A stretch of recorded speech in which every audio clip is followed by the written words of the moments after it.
amin'ny fifaliana lehibe indray no ansola toratrantsika eny amin'ny jemitia tonga amin'ny fotoanany fampianaran'indray tsika larana fafelo zany to fa fampianarantsika eny avao firy 16 numéro 16 na ny larana fa enina ambin'ny folo ho antsika rehetra ato tokantrano izay manaraka n'izany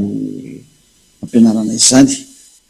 manerana azy tontolo izao no mandeha ny fampianarana ary ny lohatenitsika dia hoe ny mpanota dia tsy maintsy makany amin'ny elo ka miomany ianao zany dikan'izay zay moa zany no fampianarana eto indray dia amin'ny fifahina lehibe sy amin'ny firavoravona feno no iarahantsika indray ny amin'ny pianiotia larana fahenina ambin'ny folo ny fampianarantsika ny amin'ny zao anio zao ary dia atrarehetra moa dia faly be mandroso tokantrano ny tena koa masaterany soa ziady aha elia tenin'Andriamanitra avy hatrany no jerefantsika hoe io Andriamanitra io aloha dia tena milaza fa tsy mihaino mpanota zany izy zany anie ka tsisy tena tsisy mihitsy n'izay sary zay vakitsika aloha nisy atoko fa 7:50 misy atoko fa 7:50 no jerefantsika dia manaraka ianao zany ny am'reto teny re dia dinimo tenanao misy 7:50 atoko fa 7:50 andininy voalohany sy ny faharoa ino ny tanany avatsy foy fa mahonjy ary ny sofiny tsy lahadalovana fa mahare fa ny helokareo no hevitra mampisaraka anareo amin'ny Andriamanitra nareo ary ny fahotanareo no mampiafina nytavany anareo ka dia tsy mihaino izy io Andriamanitra io zany dia mazava be mihitsy ilay Andriamanitra Abrahama tsy ndriko tsara hoe ilay Andriamanitra Abrahama ilay Andriamanitra marina dia milaza mahitsy be mihitsy ny hoe tsy mihaino ny mpanota fady anazy mihaino ny mpanota zany tsy mety aminy zany zany ianao zay mpanota io zany le milaza fa tsy mety mpanota dia efa ilay Andriamanitra Abrahama tsy nyainanao reraka fotsiny makany am-piangonana ary ny afaranao tsy makany amin'ny elo raha izay na mafisana izay teny zay rika hatramin'ny bokin'ny Jaona toko fa 7 Jaona 9:31 nokevetsika le Jaona toko fa 7 andininy fa 1:30 Jaona 9:31 efa tsika ampidirina vetrany ary amin'ny écran io zany fantatsika fa Andriamanitra tsy mihaino ny mpanota zay zany hoe Andriamanitra io zany dia tsy mihaino ny mpanota novino reraka zany ianao iainan'io ivavaka eo fa efa laza izy fa izy dia tena tsy mihainanao ary tsy mety mihainanao ary tsy hainanao mihitsy ny novino satria efa laza izy hoe zany ty tsy mihaino ny mpanota zany ka dia reraka fotsy anao zany ivavaka eo fa efa nytena izy fa izy dia tena tsy hainanao raha misy zany zay mihainanao dia efa nytevolo ny mihainanao roa zany zay marintsika tsara zany zay tenina koroa zay hoe tsy mihainanao mpanota tsy hainon'Andriamanitra ny mpanota Andriamanitra tsy mihaino ny mpanota tsy mihainanao zany Andriamanitra zay ny dikan'izay hitondratsika amin'ny teny manaraka fa ny mpanota dia tena tsy manana fahefana ho any amin'ny lanitra zany dia ireo mpanao ratsy zany Koritianina voalohany toko fa 9 lohany metsika daholo ny teny Koritianina voalohany toko fa 9 andininy fa 7 raikatsika eny zao teny zao ny olona tsy marina mokona to hoe mpanota zany Koritianina voalohany toko fa 9 andininy fa 7 ary hitatsika hoe teny fa 10 zany moa tsy fantatrareo va fa ny olona tsy marina dia tsy mba handova ny fanjakan'Andriamanitra zany hoe ny olona tsy marina zany dia tsy mahazo mandova lanitry ny lanitra zay na to hoe fanjakan'Andriamanitra mantsy tsy ho any an-danitra zany ianao lanitry ny lanitra moa tena fiantso anazy ary aza mety ho fitana ianareo mahitsy be mihitsy io teny hoe aza mety ho fitana ianareo any aza mety voafitaka ianao zany hoe ny mpanota afaka makany any rehefa mibebaka atsika dia mihaino olona mibebaka io Andriamanitra io aleo tsy indray fa tsy misy azany Andriamanitra mihaino olona mifona zany hoe androany ianao mibebaka dia raha pitso anao manota dia aoriana indrindrinao manota dia mibebaka dia manota dia mibebaka tsy mihainanao zany Andriamanitra Hébreu 10:26 aloha vetsika kely makatelo io tsika aloha zay vao miverina indray Hébreu 10 feo izy teo. Hébreux 10 26. Hébreux 10 26 dia ny 27. Hébreux 10 26 27. Fa raha miny manota isika, io zany le olona manota foana dia mibebaka le ohatra ataonareo am-piangonana mikofesy le mifony mirakorako am-piangona mifony manao indray rehefa aveo dia afaka indray ny herinandro dia mifona indray. Dia ity le teny miandry anareo ity. Fa raha miny manota, matoa mantsy anao mifona zany miny manota indray ianao dikan'izay. Nanao ny tsy mety indray ianao. Rehefa nazo ny fahalana tsara ny marina, matoa zay ianao miny manota dia fantatreo fa tsy mety io, fa ataonao dia aveo anao mifona indray ianao rehefa aveo. Dia ataonao dia mody mamela elo ka mpitondra fivavahana. Tsisy Andriamanitra nanina io mpitondra fivavahana io ka raha mpanota, satria mampandika lalàna anao koa ary izy. Mankasitraka an'izany adalàna zany izy dia tsy ny manao ihany fa nankasitraka ny manao koa miara-vo daholo. Zay ny lalàna zay. Ka eto zany tsika dia mahita marina mazava mihitsy hoe fa raha miny manota ianao le mila mibebaka foana io zany isaka ny tonga andro ivavahana dia lasa indray aloha mibebaka. Dia zany hoe fanareo ka tsy mibebaka mihitsy ka efa olo marina mpibebaka amin'inona. Olona tsy mahay manao ratsy anie ny ato amin'ny Ahosoa zany no ararana amin'izany dia hibebaka amin'inona ary moa. Afa-tsy ny efa mpanao ratsy ihany dia izay indray anazy moa zany. Izay tsy miresaka amin'ny mpanao ratsy fa izay ato amin'ny Ahosoa dia tsy manao ratsy zany.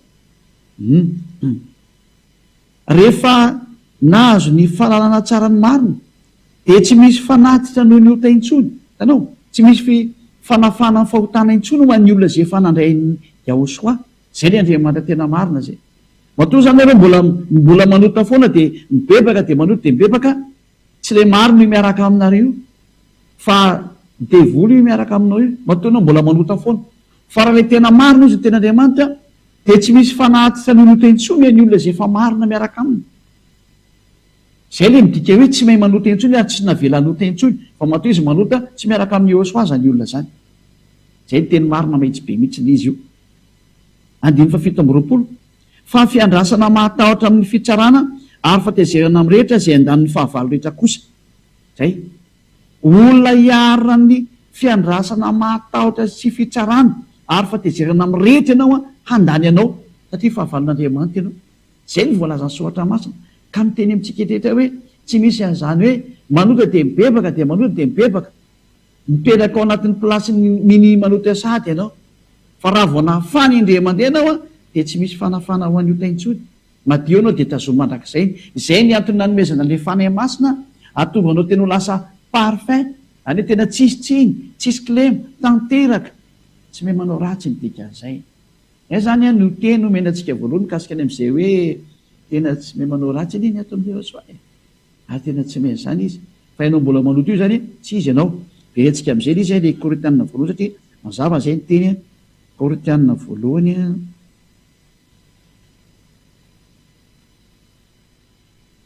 toko 9 dia ny 7 teo zany. Zay. Moa tsy fantatrareo va fa ny olona tsy marina dia tsy mandova ny fanjakan'Andriamanitra. Aza mety ho fitana ianareo.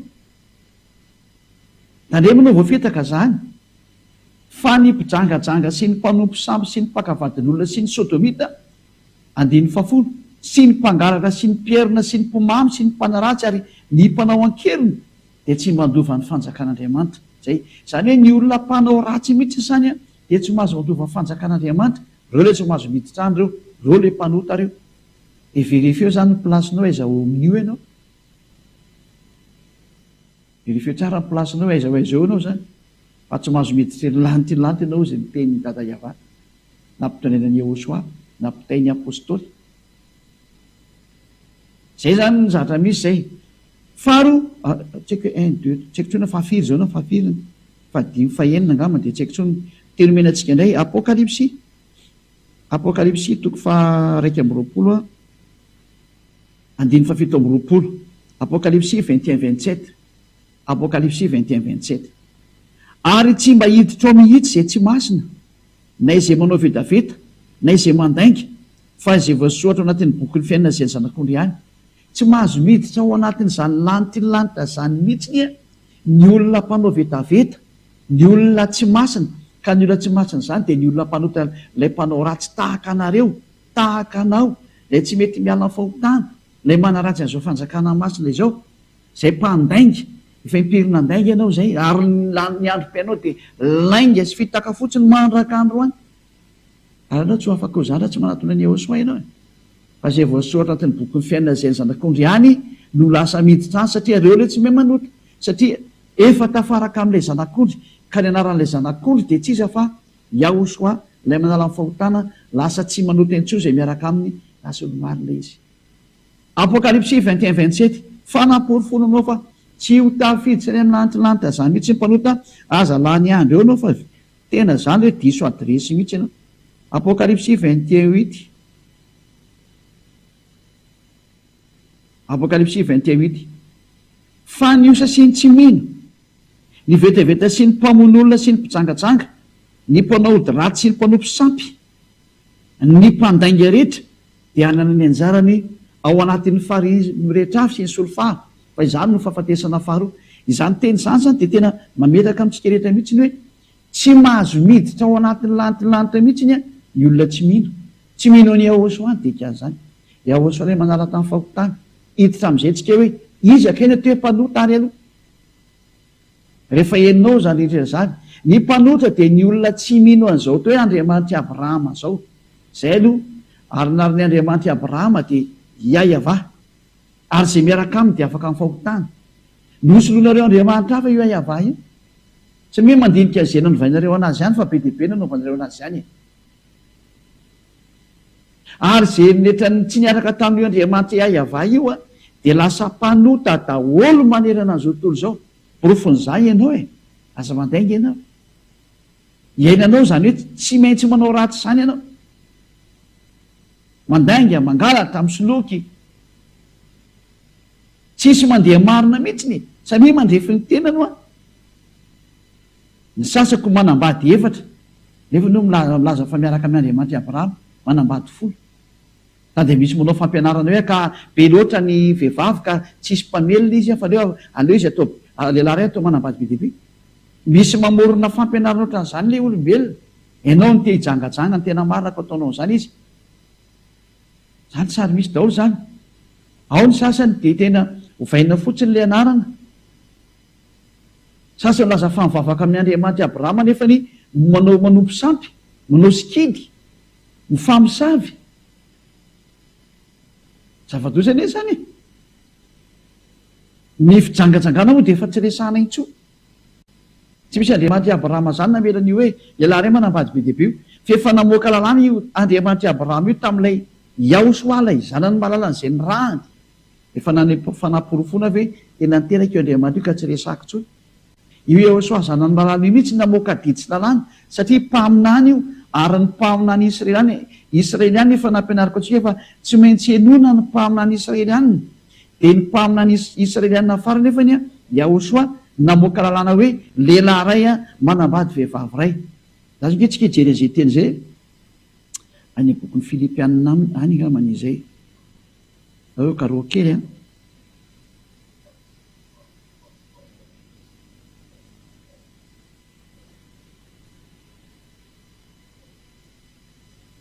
Korintianina lisika.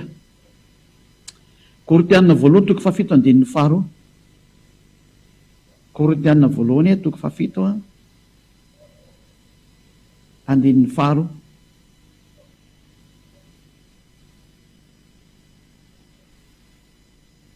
Andininy faharoa. Anefa noho ny amin'ny fijangajangana dia aoka ny lehilahy rehetra samy anana ny vadiny avy, ary aoka koa ny vehivavy rehetra samy anana ny vadiny avy. Zay samy manana ny vadiny zany. Dia vakitsika io amin'ny teny frantsay dia fantatsika fa tsy hoe koa manambady lehilahy be dia be ny vehivavy na manambady vehivavy be dia be ny lehilahy. Fa zao ny voalaza ato amin'ny teny frantsay. 1 Corinthiens chapitre 7 verset 2. Toutefois, pour éviter l'impudicité, que chacun ait sa femme et que chaque femme ait son mari. Tsy misy hoe que chacun ait ses femmes. Non, non, non, non. Ozy ny teny Gresy hoe no, no, no. One man for one wife. zay ny dikan'izay amin'ny teny anglisy zany hoe un homme pour une femme que chacun est sa femme. Donc zany hoe lehilahy anankiray manambady vehivavy ray lalàna voakan'io Andriamanitra Abraham io tamin'ny alalan'ilay mpaminany farany Yahosoa nampidonena ny mpianatra araka ny voalaza sotra masina. Et que chaque femme est son mari. Donc un seul mari pour une seule femme et une seule femme pour un seul mari. Zany hoe vehivavy ray ao any lehilahy ray ao any vehivavy ray samy mandrefiny anazy daholo nareo fa teny mpaminany Israely any ary tsy azo lavina mihitsy samy mandinika sy mieritreritra hoe ino ty adalana be nataon'olombelona ty zany ny tsy pazanao any amin'ny hery daholo zany tsy Andriamanitra Abrahama no miaraka aminao rehefa nandika an'izany ianao fa zavatra hafa io arahanao io tenarany Andriamanitra Abrahama fa mazava be iava ianao zany mba iza dia samy mandinika dia jereo ny fihetsika anao taorianan'izay fa ianao mahita mihitsy ny fampanota ianao ary rehefa mpanota anao tsy izy le miaraka aminao io tsy izy ny tompoinao mahatonga sainy e zay atsika ry jery sary manaraka ny fanovana le anarana satria hoe tsy mino ny osa sy ny tsy mino na iza nanovan'le anarana dia efa tsy mino anao dika an'izay satria efa nampahafantaranao le anarana marina hoe Yahosoa rehefa tsy mino ny Yahosoa zay nanala olona fahotana ary natonga olona tsy manota intsony preuve tangible ozy ny teny frantsay zany hoe tsy azonao ialana mihitsy ny izy petraka tsara mihitsy le preuve ka raha ohatra ianao zany hainao zany fanapofona zany hoe lasa tsy mahay manota intsony ny olona rehefa tafaraka amin'ny Yahosoa rehefa henonao zany fampianarana zany hoe lasa tsy manota intsony ny olona rehefa miaraka amin'ny Yahosoa ka tsy mety nanatona ny Yahosoa ianao dia efa mpanota ianao zay le hoe tsy mino le anao mampanota anao ary tsy nafaka anao fahotana mandraka androany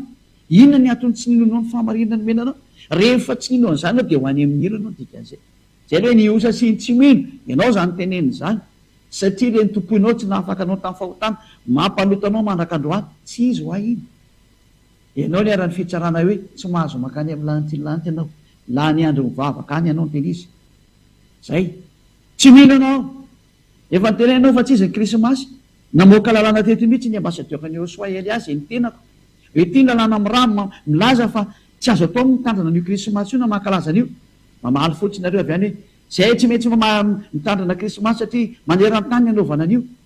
fiza milaza fa rehefa maneran-tany dia tsy maintsy ataonao fiza moa milaza aminao fa rehefa atao maneran-tany dia mety ny dikan'izay lalàna vezana no miteny an'izany fampianarana avy any amizany namoaka an'izany nareo am'izany zany zao dia fandikan-dalana ataonareo olombelona daholo zany hoe tsy te halala nareo ka rehefa tsy te halala dia aleo zay tsy te halala mandeha makany amin'ny lalana tsy te halalana azy zany fa ianao zay maheno kosany a miverena ty amin'ny fahamarinana verena ty amin'ny fahamarinana manatona ny Yahosoa manaraha ny Elia amin'izay ianao re zao mariky ny tsy finoana daholo reny hoe le ny tompolo ohatra amin'izay nampanota anao ary iny fa mbola asa nandeha nanota andray anao satria efa nyporofona taminao fa tsy azo atao mahamantatra n'io zanak'Andriamanitra io a tao amin'izy nofo tsy azo atao ntsony zany na dia fantatsika ro izy zany tsy azotsika atao ntsony zany lalàna napetraka mihitsy ane zany nefa ianao dia mitondra n'iny baibolinao iny nefa ianao dia mbola nanao ihany ianao ka tsy efa mini manota avy ianao dikan'izay raha mini manota antsika efa nanao daholo nareo zao tamin'ny 25 décembre iny niara nanota daholo nareo rehetrarehetra zay ho teny hoe niara-nyrona amin'le any amin'ny tsisy tsony e samy mieritreritra samy mieritreritra zay andao vao aventsika hoe tsy ekeny dada iava mihitsy ny ny anovanan'io anarana io zao fakitsika zay teny zay arika hatramin'ny bokyny Isaiah 40 firy moa zany 48:11 Isaiah 48:11 dia mandray antsoratra daholo zany nareo a Isaiah 48:11 no ny tenako eny noho ny amin'ny tenako ihany nanaovako an'izany indrisy lotoina ny anarako fa ny voninahitro tsy omeko ny hafa zay indrisy izy lotoina ny anarako fa tsy omeko ny hafa i voninahitro io zany no pirofo fa tsy ekeny dada iavana mihitsy ny anovana ny anarany raha iahy iavana omena voninahitra dia tsy azo novana teo hoe Jehova na Jesosy na i Jesoa na Jésus na Jesasy na Alà na Brahma na Visnu na Siva na Bouddha na tsy haiko tsony zay mety antsoinao any non tsy azo atao. Andriamanitra tokony ny Andriamanitra tompony zao tontolo zao sy nahary anazy dia ny rehetrarehetra hita maso ny tsy hita maso be dia be ny tsy hainareo tsy fantatrinareo ny nahary an'izany dia ilay nitondra anarana hoe Yahva, dada malalako, dada ny Eliaza, dada ny Yahoshua zany. Tsy omeko ny hafa ny voninahitra nefa nomenao hafa izy ny voninahitra tokony mena ny dada Yahva nalefanao tary amin'ny Andriamanitra tsisy tary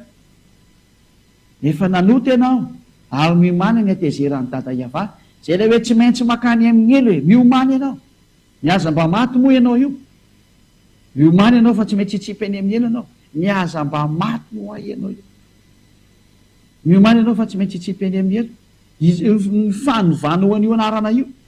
Yahva no vainao zavatra hafa Yahoshua no vainao zavatra hafa miomany ianao zay na toe tsy mino ianao tsy mino mihitsy fa ny inonao dia Andriamanitra mametraka anao ao mpanota zany ny inonao Andriamanitra mandefanao makany amin'ny elo zany ny inonao tena mampalahelo mino tsara ny tenao dia refesy ahoana ny alazanao fa ho avy ho tonga any amin'ny lanitrilanta zany tsy makany ianao ameko anao valy tsy makany ary io tsy azonao forcena amin'ny teny fotsy azy zay tsy maintsy makany nga io azo atao azy zany tsy makany fotsiny zao koa ianao zay koa tsy azonao lavina tsy mahazo makany ianao aiza any amin'ny lanitrilanta tsy mahazo makany ny mpanota mpandika lalàna ahoana ny anaran'io Andriamanitra io no voavainao ary voapirofo satria tsy afaka tamin'ny fahotana ianao mpanota ianao mandraka androany zay efa voapirofo mihitsy hoe ianao ngefa mpanota foana ka rehefa mpanota dia tsisy Andriamanitra marina miaraka aminao zany satria ny lalàna dia hoe fa izay rehetra nanota dia sady tsy mahita anazy no tsy mahalala anazy mazava be nge zany lalàna zany noke vakentsika ny jaona voalohany jaona voalohany toko fahatelo andininy fahadimy sy ny fahenina jaona voalohany toko fahatelo andininy fahadimy sy ny fahenina ary fantatrareo fa izy no naseho anaisitra ny ota ary tsy mba misy ota mihitsy ao aminy ao fa izay rehetra mitoetra ho aminy dia tsy manota koa izay rehetra manota dia tsy nahita anazy sady tsy mahalala anazy nareo tsy nahita anazy ony le mpanota tsy mahalala anazy iza zany no hitanareo mpanota io satria ny soatra masina dia milaza fa tsy nahita anazy nareo tsy mahalala anazy ianareo mpanota nge miantso Jesosy Jesosy eto nefa ny teny hoe tsy nahita anazy nareo ary tsy mahalala anazy tsy izy ange zany Jesosy Jesosy tsy izy Jesosy tsy izy Jesosy tsy izy Jésus tsy izy Jesus tsy izy Daholo rehetrarehetra any rehefa Andriamanitra nahampanota anao dia tsy izy aza mba miteny Andriamanitra Abrahama zany fa tsy izy io nampanota anao lasa mbola manao idôlatria anao lasa mbola manao ny fanompotsapy maro samihafa ataonao lasa mbola manao famisaviny ianao zava-doza amin'ny natao samy mieritreritra ny fijangatsangana ny adultère ataonao foana Andriamanitra izy ny miaraka aminao tsy le Andriamanitra marina saingy izy moa tsy manampiseho hetsy fahefana taminareo dia zany izy tiavanareo hoe tena maheriny ianareo fa tsy ohatran'izany tsony zao tsy nenareo zany ny mahery fa efa tonga eo aminareo le tena mahery ary tena ny tompony hery sy ny fahefana mihitsy ty tonga ty Yahva no anarany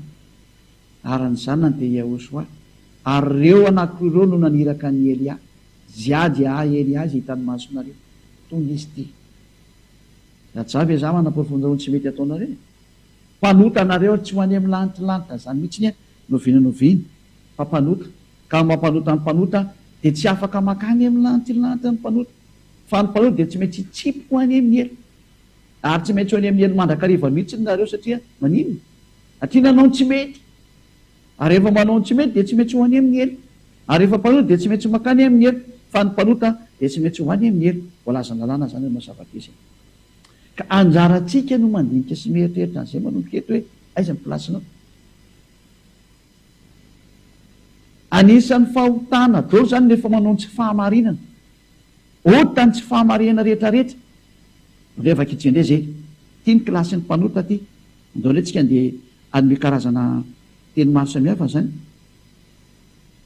jaona voalohany a toko fahatelo a toko fahadimy zay fatindrindra toko fahadimy andiny fafito ambin'ny folo anga manisy zay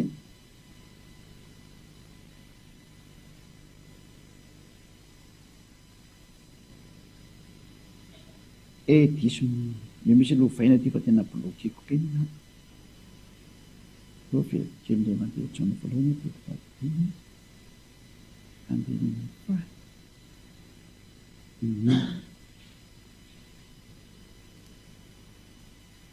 fito ambin'ny folo jaona voalohany toko fahadimy andiny fafito ambin'ny folo ota avokoa ny tsy fahamarinana rehetrarehetra zany hoe rehefa tsy fahamarinana zany a de efa otana daholo ny dikan'izay zay voalaza ny lalàna zany zay zany hoe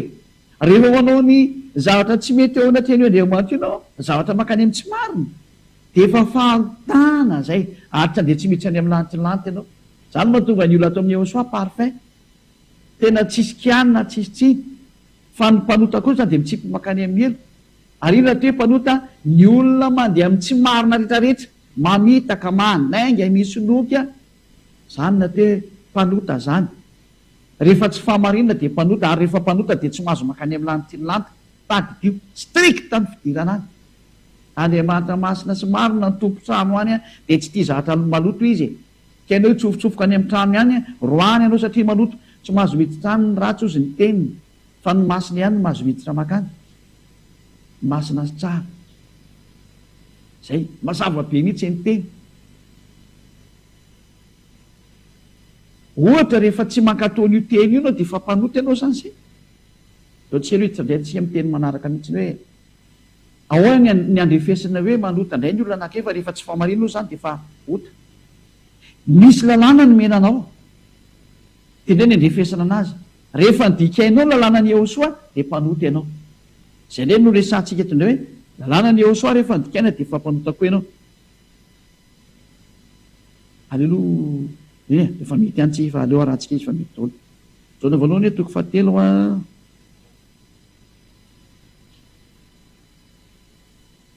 andiny faefatra jaona voalohany toko fahatelo andiny faefatra zay rehetra manota no mandika ny lalàna fa ny ota no fandikana ny lalàna zay ndray zany noteny hitatsika eto amin'ity sary manaraka ty hoe ny ota no to hoe fandikana ny lalàna ary zay rehetra mandika lalàna no to hoe manota zany hoe rehefa manota ianao zany a rehefa nanota ianao zany a nandika lalàna ianao nydikan'izay e zany nydikan'izany ao zay tsy malala mazava be zany teny zany a tena mipetraka tsara mihitsy le fanazavana inona zany le lalàna hoe mampanota anao zany ataotsika aloha hiverina rika hatramin'ny dimy folo efa namoaka didy dada iava fa ny lalàna mose de tsy azo anapina tsy azo any esoa Deutéronomia 4:2 Deutéronomia 4:2 azapinareo ny teny a iza dao zany le mpandika lalàna zao le tsy mahazo makany amin'ny lanitry ny lanitra efa fitsarana zany ty meny izy ady elianao ty Deutéronomia toko faefatra ty lalàna mitsaraanareo de samy mandiniteny ataony am'izay a de amboary teny zao ny andamianareo ny fitsarana anareo fa efa meko izy ty ahoana ny amarinareo anazy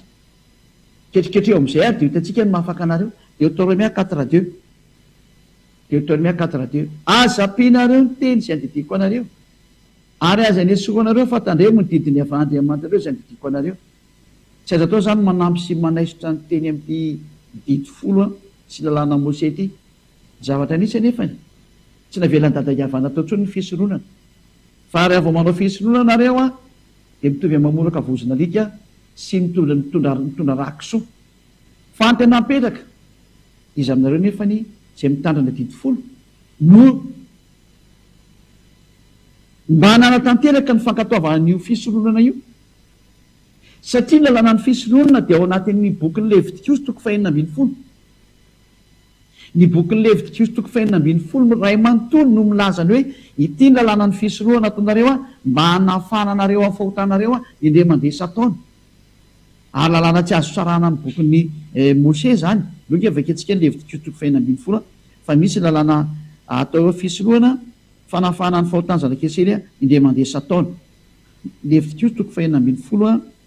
andiny fa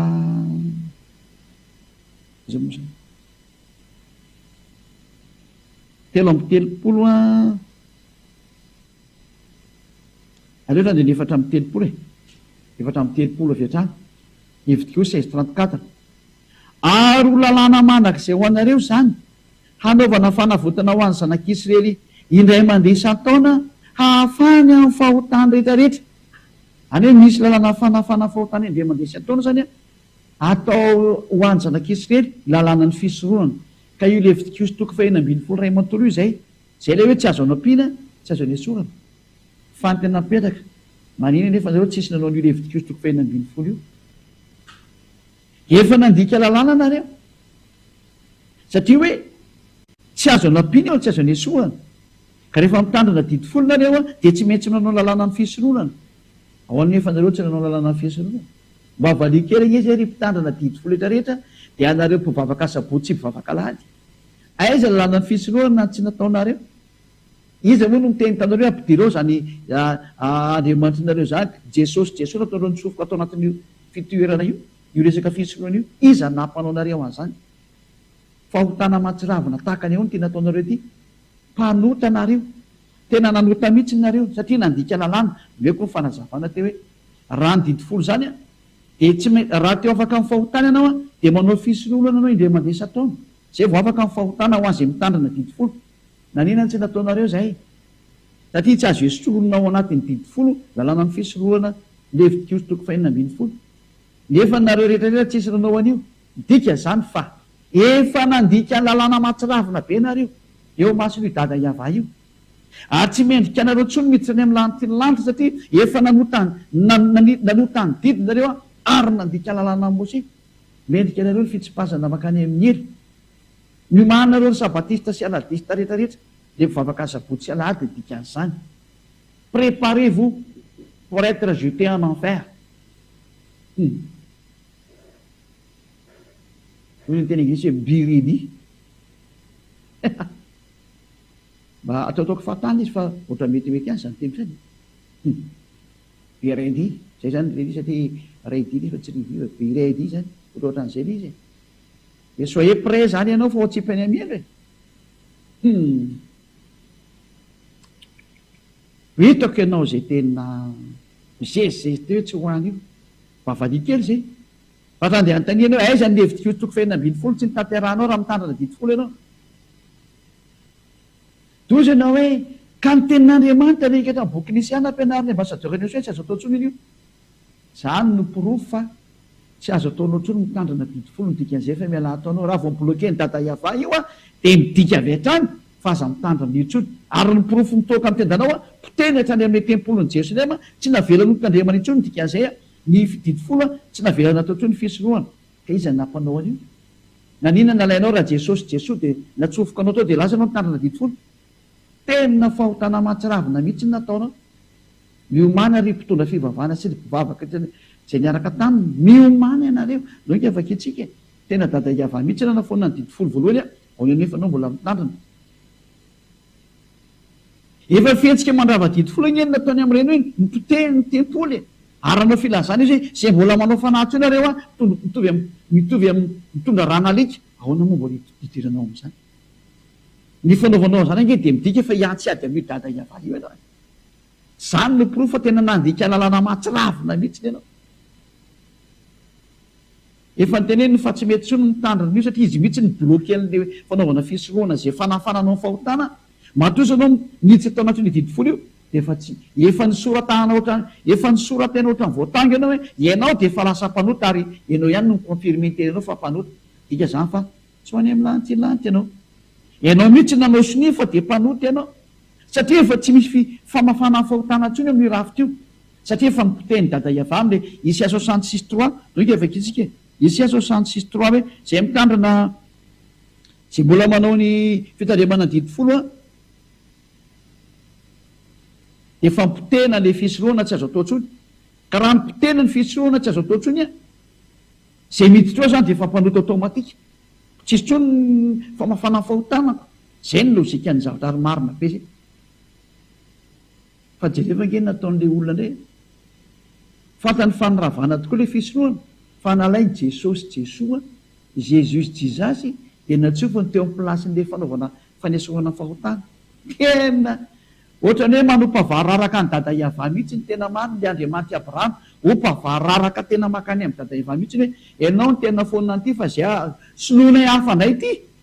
Andriamanitra soadalalana ataonareo olombelona zany mariky ny mampanotanareo ary zay mivavaka etra miantso Jesosy Jesoa Jesus Jesus ary mitandrina didifolo automatika nanaraka an'izay dia nilaza dao tamin'ny fa tsy maintsy mpanota ka io natonga an'ireo mpanota tsisy fanafana fahotana Isaia 29:7 teto nanaporofon'ny dada Iava fa tsy mila ina moa tsy mila le fisoroana nataonareo tsony ary anisana nampiteny tempolony zany no fanamarinana hoe tsy mila nio tsony Isaia 66:3 zay mamono omby dia ohatrany mamono olona zay ary le zay zay mamono ondry atao fanatitra dia ohatra mamolaka vozona rika ary zay manatitra fanatitra hoana ohatra manatitra rakisoa ary zay mandoto didikazo manopofona fanatitra-patsiroana dia ohatra misaotra ny sampy zany ange le olona fa milaza mihitsy hoe tena tsy mety amiko mihitsy le zatra ataonareo e ary tena mahatezitra anazy mafy mihitsy le zatra ataonareo ahoana am'izay ny hevitra anao ara nefa ianao dia tena nesoronao mihitsy nyty Isaia 66 ty tokoa tena natanao mihitsy nanaisotranyio fa nisoloanao an' Jesosy daholo le zahatra etra tao sy Jesoa iza nampanaonao an'izany lalàna taizana fanaonao an'izany nefa ianao dia mety soatra mivandravandra hoe aza nampina dia aza nesoa dia otorome 4 ka ny fampidiranao an' Jesosy Jesoa tao anatin'io plasin'io fanaovana asorona omby sy ondry sy osy io dia midika fa tena nososenao ny teniny dada Iava hoe aza nampina dia aza nesoana nososenao zany teniny zany ninonino no teneninao atika mahitsy be le teny aza nampina hoe dia aza nesoana eny fa na le zanak'Andriamanitra azy dia ny teny mihitsy hoe tsisy ho foana ny amin'ny didy fosy lanamose eo ho an'izay mitandrina azy na tendrotsoratra ray aza na ina moa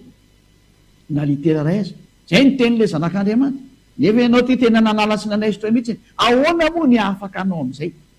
ary mpitondra fivavahana sy mpivavaka zay tandriny didifolo efa fitsarana ty meko anao ty ndana tadiavo teny zao ketriketry eo ny afaka anao ary meo ana ny valy teny raha mahita ianao fa raha nahita avenareo tsy efa niakatra tety nareo ny teny taminay ao valiko ianao aiza ny amalinao io lalàna eny meko anao fa tsy torapo soratra mivandravandra be hita amin'ny voamasonao io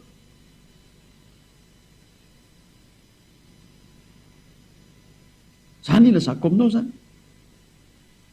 eo mieritreretan mihitsy ianao ny teny izy mazava be ny teny dada Iava hoe tena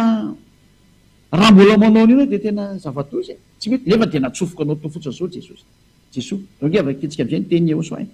araka ny boky Matio vetsika ny teniny Ehosoa Matio 5:10 ty le mahafinaritra be mianao ty dia averiko aminareo mihitsy izy Matio 5:18 ahoana ny teny eo Matio 5:18 tena voalazanao mihitsy ny izy averitsika mihitsy zao ny voalaza ato Matio 5:18 fa lazaiko aminareo marina dia marina tokoa mandra-pahafoana ny lanitra sy ny tany dia tsisy ho foana akory ny amin'ny lalàna ny Mose na i Mosesy na Moizy na dia litery iray aza na tendrotsotra ray aza mandra-pahatanteraka izy rehetra tsy misy ho foana ho an'io zany tsy azonao foana ilay zanak'Andriamanitra mihitsy anao sy fa tsy azo foana an'io ho anareo izay mitandrina anazy ny dikazy zany mazava zany fa raha mitandrina didifolo ianao dia Iahosoa mihitsy milaza fa dia tsy maintsy ataonao ny fisoronana nanina ifa ianao tsy nanao ny fisoronana fa ilay zanak'Andriamanitra sampona be avy any sa tsy izy fa niforoporonareo avy any ary Andriamanitra tsisy fa tena sampy ino natsofoko nareo tao tsy fa mety aviatana ny dada Iava mihitsy ny fety nataonareo ty tena miantsiady amin'io Andriamanitra Abrahama io mihitsy nareo rehetrarehetra miantsiady nareo tena izy ka zay ngena hoe miomany ao amin'ny teny anglisy hoe get ready hoe soyez prêt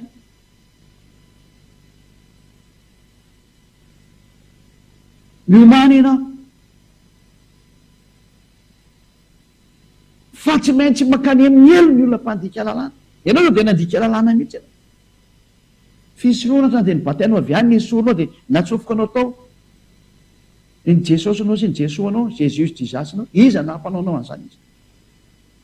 tsy tianareo mihitsy mihaino ny Elia satria mahitsy be ny tenin'ny Elia fa ny tenin'ny Elia manaraka anareo mandra-patapoky ny fofony anareo eny fa naiala any izy ianao dia eo mihitsy ny tenin'ny Elia iverinao misofonao ny tenin'ny Elia ahoana ty teny teny ho any tsy ho afaka an'io tenin'ny Elia io zany nareo fa Eliasy Yehosoa anankiray zany fa nyteny Yehosoa zao averiko aminareo za raha izy ny tonga ty de ohatry vainina tao fa io ihany no averiko aminareo fatanindra za mieritreritra atsika ino ty zatra nataonareo ty ny mpitandrana didy folo moka efa teneny hoe tsy mety tsony satria maninona efa foana ny fisoroana rehefa foana ny fisoroana tsisy fanafana nao fahotana tsony ao raha miditra ao anao iza nampitolatolanao miditra ao ray zay satria dadavavy teny hoe tsy mety tsony tsy tiako a foanako ny fisoroana foanako ny tempoly a dikan'izay tsy mahazo mipetraka amin'ny tsony nareo fa tsy mety amiko tsony raha mipetraka ao anaty io nareo a de mpanota mandrak'izay nareo de tokoa nareo mpitandrina didy folo fa mpanota mandrak'izay nareo niatra tanareo ny teny dadavavy mbola ny amplifenareo no amafisinareo ndray ny fahotanareo nisoronareo tokoa le fisoroana fa nampidignareo an Jesosy Jesoa Andriamanitra ty nataonareo lalana taiza nampanaonareo an'izany nga tsy hitany voamasinareo le hoe tsy azo anampiana de tsy azo ny esorana ary namafitsy le zanak'Andriamanitra hoe tsy azo ro foanana ny teny ao raha mitandrana io de tandremo izy rehetra rehetra ary rehefa hialana io mialana izy rehetra rehetra zay ndray izy mety tahaka ny ato amin'ny Yehosoa zay moa tsy ady tsy miditra amin'io zany nenay lalana ny Yehosoa na ranay ay tsy miaraka amin'ny didy folo zany io rehefa nravahany Yehosoa tamy azy fijaliana efa nomeko anareo ny fanapolofony nomeko anareo ny démonstration fa nareo tsy mino araka le tenin'Andriamanitra hoe niosasiny tsy mino ianareo nge zany tsy mino zany ianareo mpiantso Jesosy Jesoa Jésus Jesus nareo zany tsy mino zany ianareo io voalaza ny tenin'Andriamanitra io tsy mety ninonareo daholo ny teny nampianariny lehilahy rehetra rehetra nefa de teny marina no menanao ka nareo mino ianareo nge tratran'io teny hoe niosasiny tsy mino ianao zany tsy mino hoe diso io Andriamanitra anao io tsy mino hoe fa mpanota foana inganao nganao mety mino an'izany anatao hoe voapetaky ny vy mamainy sainao niaza mba maty e ozy ny teny alika hoe miomany niaza mba maty ianao fa any amin'ny ena fandikan-dalàna mahatsirava nataonao miopapana mihitsy ny fandikan-dalàna zay raha hitodika ndray a amin'ny retetra ny fandikan-dalàna nataonareo de efa petsaka mihitsy ao ny Andriamanitra trinité nataonareo ao ny Andriamanitra monoteisme nampianarinareo zany zao de mariky ny mampanotanareo daholo zany hatrany amin'ny batisa nataonareo ny batisa nataonareo amin'ny anaran'ny Jesosy na ny anaran'ny Jesosy nareo tany iny aloha de efa Andriamanitra efa fausse marque efa tsy izy iny efa mpanota daholo zay niaraka taminy fa nataonareo foana ary tsy telala mihitsy nareo e olona mpanota ny nampianatra an'izany reto eo amin'ny anaran'ny Jesosy de nanao tokoa diso indray amin'ny anaran'iray sy ny zanakary ny fanahy masina zay na tonga nampianatra farany teo hoe raha ny anaran'iray aloha de Yahava mariny zay anaran'ny Yehosoa de Yehosoa mariny zay ary meo ana ny anaran'ny fanahy masina fa misy amin'ny million ngery zareo de fe izy am'ireo anarana fanahy masina million reny no raisinao zany izy am'ireo za raha nanomenareo santiony misy nateo hoe fanahy fitsarana fanahy masina fanahy fandringanana fanahy masina fanany fanatanterahana mbola fanahy masina ary ny fanahy masina ny rana anatin'ny olona fanahy masina daholo zany amiliona isany reo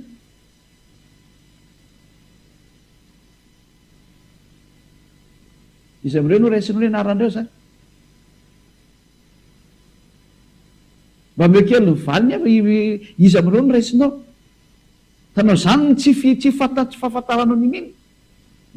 le asan'Andriamanitra ny tiana tenena amin'iny hoe tia ny asan'Andriamanitra efa nanao ny asany dada Yahava ele manao vabatisa azy amin'ny anaran'ny ray efa ny asany ray ny dikan'izay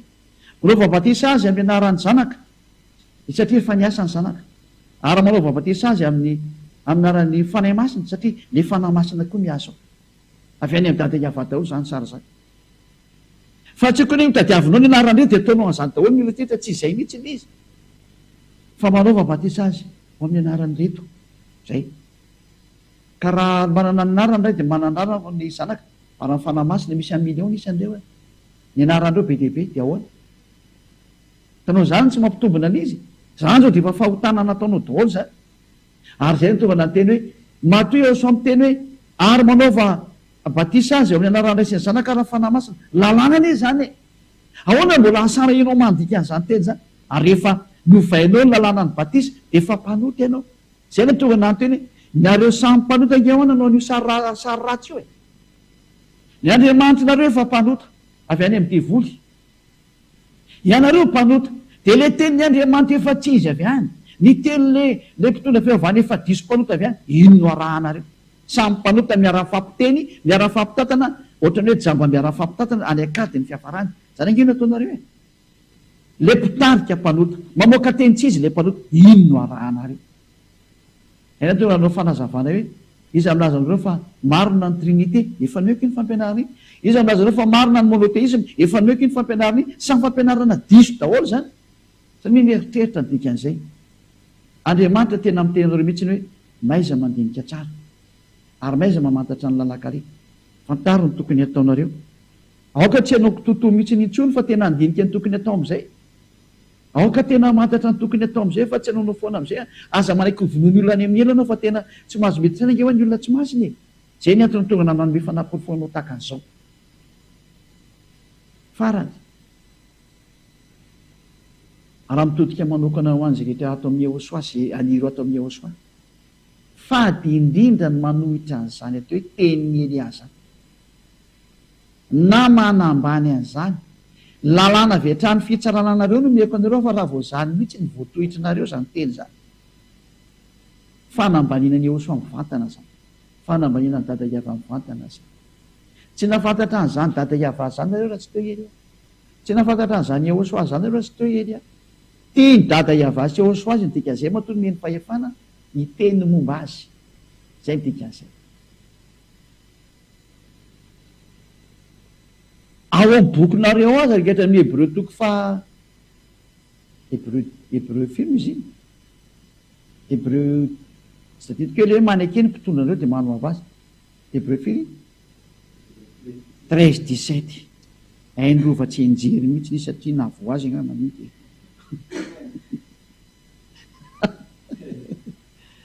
Ndao ary Hébreu 13-17 vasivasy zany fa tsisy an'izany koa. Anila zany ngeny reny vasivasy zany. Hébreu 13-17.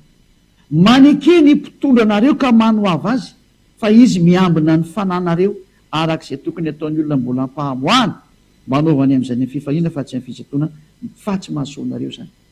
Olombelona kely tahaka anareo raha nomena an'izany teny zany hoe ankatoavo ny mpitondra anareo fa ary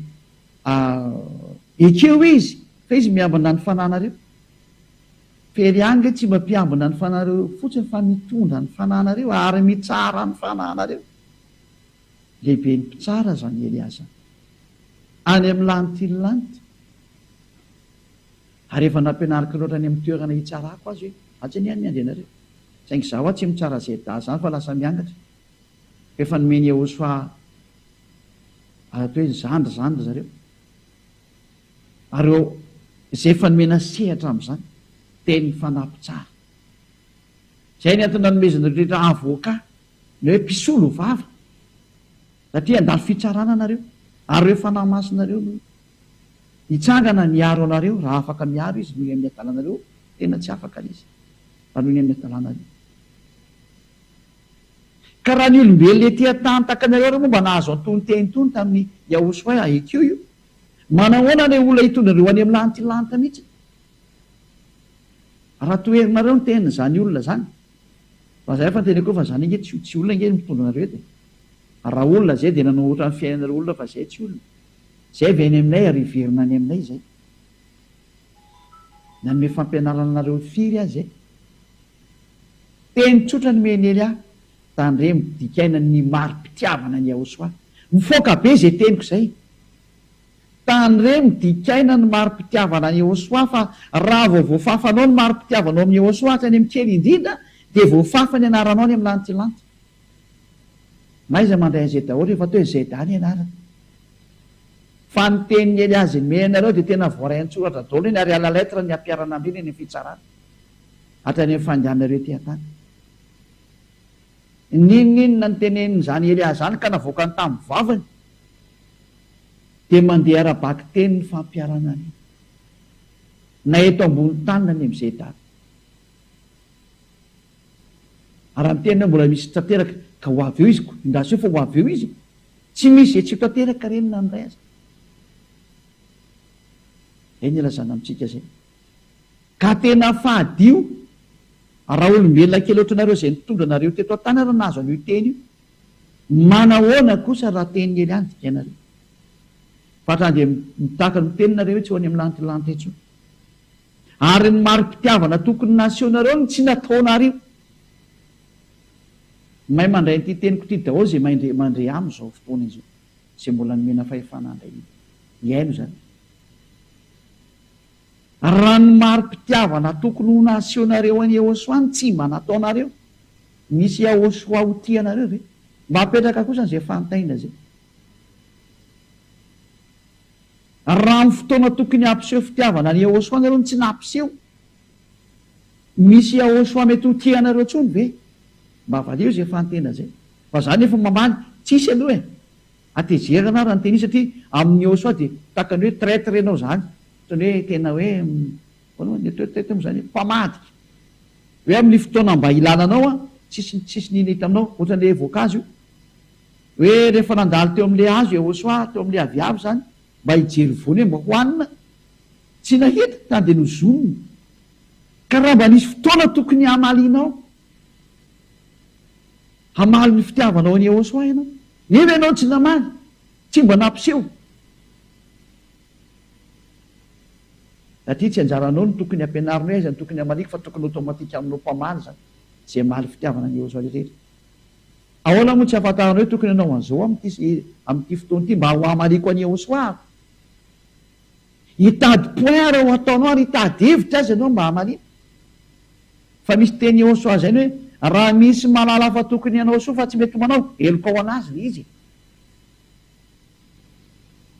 raha misy olona mahalala fa tokony ianao soa fa tsy mety manao izy a eloko ao anazy sy zavatra zay tsy hikariko an'izay fa zatra ao anaty baibolinareo zay ndanakaroe fa ity nefa dia ianao mihitsy mba mamaly fitiavana ny Ehosoa raha tsy mba nanao an'izany ianao zay raha hoe hitady hevitra ara ho aho atao ny fahamalinany Ehosoa tsy akory hoe any amin'ny fanohanana araboly ihany fa izay moko fitiavana daholo fa fanohanana manohana dika zay fanohanana amin'ny fitiavana amin'ny rehetrarehetra zay tokony aseho indrindra amin'ny fotoana zay teny ilavany Ehosoa zany any amin'ny fotoana hitadiavany Ehosoa zany hoe mila vokatra avy any aminao izy aiza ny fampisehoanao zay vokatra zay fa ny fampisehoana zany ange tadiavana hevitra mihitsy hoe raha mahita okazion zany dia efa avonay azy tsy teny mikasika any am'izay fa hainareo zay dany tiako teneniny eo hoe raha ianareo sanareo raha miteny hoe raha misy mahafantatra fa tokony raha misy mahalala fa tokony anao soa izy nefa tsy mety manao lasa eloko ao anazy zay efa miteny zany Ehosoa tomanaovana ty dia tsy mety manao dia eloko ao anao zay satria misy zatra miseho manahoana zany raha ny amin'ny Ehosoa tokony anaovana an'izay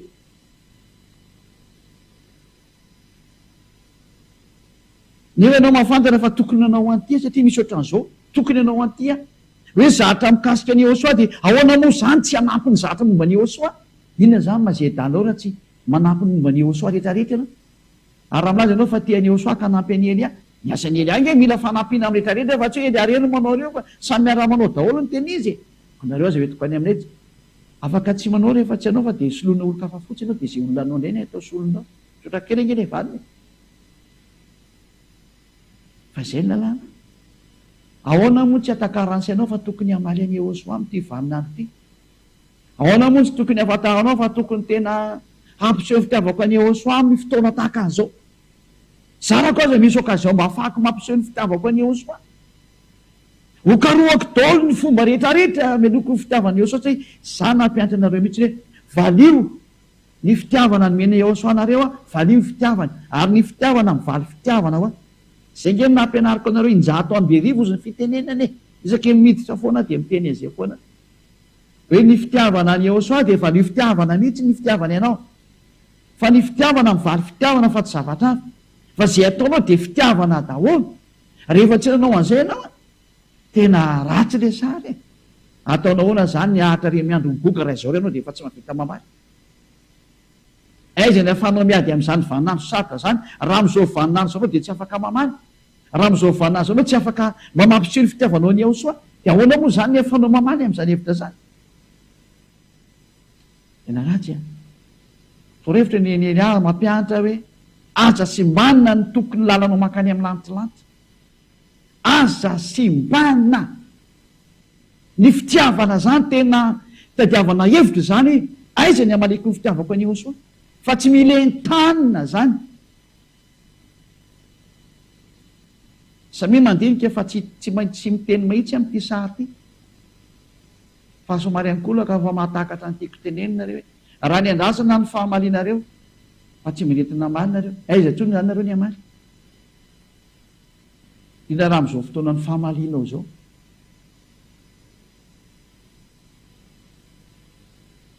tena mba mieritrerety zay ihany ny teniko zay fa mifarana ny teny, satria hoe rehefa tsy nampiseho fitiavana ianao ny Josoa, mananotanina anao koa ny fitsipazana ny amin'ny hery, satria lalàna nge zany fitiavana zany.